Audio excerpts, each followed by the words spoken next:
Hey everyone, welcome back to the channel. Today I want to show you how I do some weathering on my figures. I got this Saw Gerrera today and he's just the perfect figure to do some weathering and some extra paint on.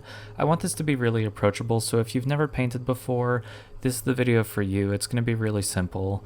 I have this character encyclopedia that has all these really cool full body photos of a lot of side characters and that sort of thing, and so it's the perfect reference for this instead of having to have a photo up on my phone the whole time. So we will look at Saw Gerrera's page, and he's got a ton of detail, as much painted detail as there is already on this figure. There is just still so much we can do. I'm going to use this Vallejo model wash. This is the black model wash. This is from Amazon. It was like $6, I think. I'll have it linked below. You can see how watery it is when we dab it on the paper towel here. So what I'm going to do is just start brushing it on. I'm going to get a nice bunch of it. And you can see it looks really wet and really black when you first put it on, but as it dries, it actually lightens up quite a bit and it becomes much smoother. I kept bumping into the camera while filming this, so I'm sorry about that. It gets a little bit better later. But yeah, I just kind of cake this stuff on and you'll see what happens once it dries a little bit. And eventually I just kind of cake this on the whole figure, but I started out just putting it on the belt. If you've got figures like the Bo-Katan and Casca Reeves or Boba that have like that really light leather that looks like it should be darker, a dark wash is great. And you don't actually have to buy like a wash. You can actually just use a bit of black paint, like a drop of black paint and some water until it's about the consistency that you see here. You know, you don't want it to be too thick or else it'll stick on too much, and if it's too watery, it just won't stick at all. I then take this sponge and just kind of quickly rub it over, and you can see that it takes off a lot of the surface area and just leaves kind of just a darker shade below where it doesn't look really like too heavily painted. It just looks like it was slightly dyed. I'm going to do the same thing on the little strap piece here. The number one mistake that I think people make with customizing or weathering is just really overdoing it. A lot of people I'll see on Reddit and such, they'll just take black paint and just start caking it onto the figure, and then it just doesn't look realistic at all. Less is more with weathering, like especially when you're learning, you can always like add more. It's harder to take stuff away, but sorry about the focus in this video as well. It was a little bit tricky to focus on painting while also watching the camera here because it was overhead. This sponge I got at a craft store for like $4 for 4 sponges or something. They're very cheap. So I'm just going over all of the beige details here just to bring that color down just a little bit. And as it dries, it actually lightens up as well. You don't even really have to hit it with the sponge and it will still dry. I'm filming this late at night, so I've got some really chill music going, as you can hear, and I'm probably talking a bit quieter than usual, but hopefully you find it relaxing. I know that I really love watching painting videos, and so I figured I'd go for the more relaxing route here rather than some really in-your-face excitement. At this point I realized that I didn't have that much dark wash on the brush at this point, so I just kind of started going all over the entire figure because I didn't want it to have like too perfect of a finish. And you know, imperfection is what makes stuff look real. Like video game designers and special effects artists spend so much time making things look imperfect, which is eventually makes them look perfect, because otherwise they just look digital, or in this case it just looks like a toy, which obviously it is just an action figure, but doesn't mean it has to look that much like one. And so you can see kind of as it dries, it almost looks like there's nothing on there. Like it's so much more subtle of an effect than it looked when it first went on. But all of these little kind of dark spots, the way it grips into the recessed areas of the figure, that's what you want. Like you just want to have this variety. They even have on the face printing on this figure, if you have that, you can see that they have some dirt just printed right onto his face. But in this case, we're just going to make the rest of the plastic look like it. I'm speeding it up here just a little bit so you get the idea. But I just kind of brush it over the whole thing. This is such a fun thing to get into. Like, I really love zoning out and painting for, you know, this figure took me maybe 30 minutes to do overall. And I'll just listen to a podcast or listen to some music or something and just get all my paints out and just start messing around. And it's more like the act of painting that I enjoy rather than like needing to have a figure that's weathered. And then, you know, like maybe once a week I'll sit down and paint like this, and so I'll do maybe 1 or 2 figures in a night, and eventually if you do this, your whole collection will just start looking so much better and just so much more realistic.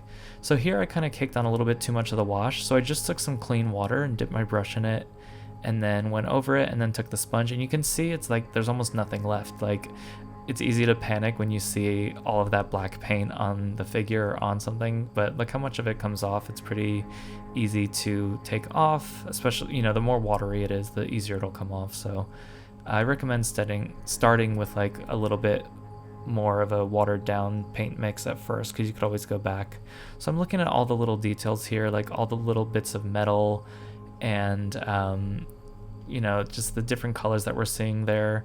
And so instead of yellow, because that was kind of hard to paint on, I'm going to use this bronze Sharpie. It's actually just straight out of the package, and you can see how easy it is to kind of hit these detail areas in a very specific way without having to worry about like using a very specific paintbrush or anything like that. So I highly recommend getting a pack of the different colored metallic Sharpies, the gold, silver, the bronze.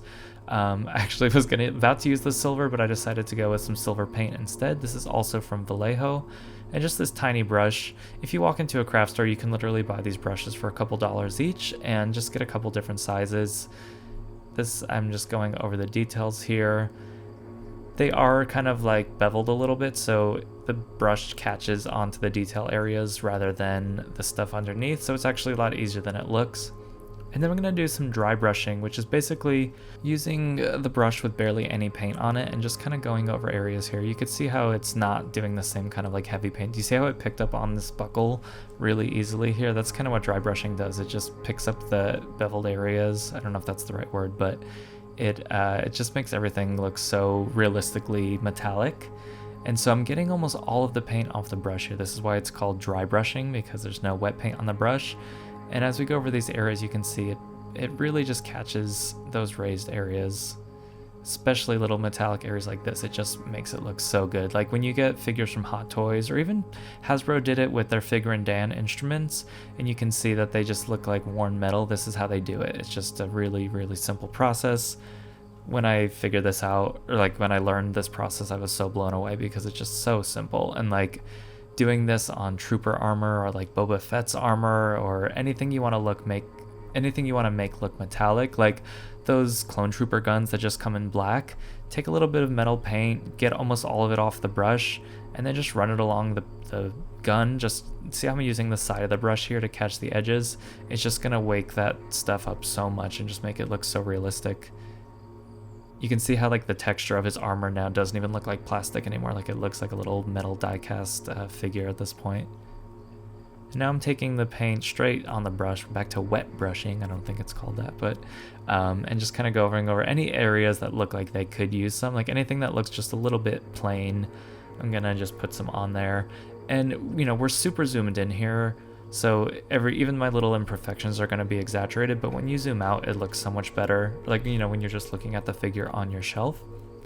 And also, if you actually look really closely at Black Series figures, like a lot of the paint detail is done a little bit sloppily. You just don't really notice it because you kind of just take in the figure as a whole when you're looking at it on a shelf. Doing the same dry brushing thing here, just wherever I feel like I want to put it. Then I'm going to use some sand yellow Vallejo paint. Sorry, I banged the camera arm again. It's on one of those little bungee arms. And I'm just going to start tagging these areas here. I was referencing the book. I have the book open next to me here. So I was just looking at the areas of his costume that have beige on them, similar to the same color as the straps that we darkened before. And this is airbrush paint, so it's actually very thin. And so this is kind of how I get my figures looking. If you've ever tried painting a figure with like acrylic paint, it really just cakes on there and looks kind of painted. And here, by using such thin paints, they dry in such a nice way that it just doesn't look like it's been hand painted. It kind of looks like it's just factory dyed plastic, which if you want your toys to look like action figures, this is a good way to do it. And so I kind of discovered this by accident just because I had airbrush paint lying around. But you have to do several coats if you really want to add color. Like if I was trying to add a yellow stripe here, it would take me like 20 coats to do it. So it's not great for that kind of thing. But when you do want to do really subtle stuff, I do like the airbrush paint. You can see here, I'm just dry brushing now with the beige, just to add little spots of dirt and add some variety to his costume. This really is the perfect figure to weather because he has so much going on in his costume. All these different colors, he's got metal, he's got dirt, he's got like these straps, he's got leather, and so just going around, again, less is more. It almost looks like nothing's coming off the brush, but it is, and eventually you'll notice that. And then when it does go on too much, I kind of just wipe it off with my finger and it just stays in the recessed areas. We're going to reassemble the figure now and just click some stuff back together.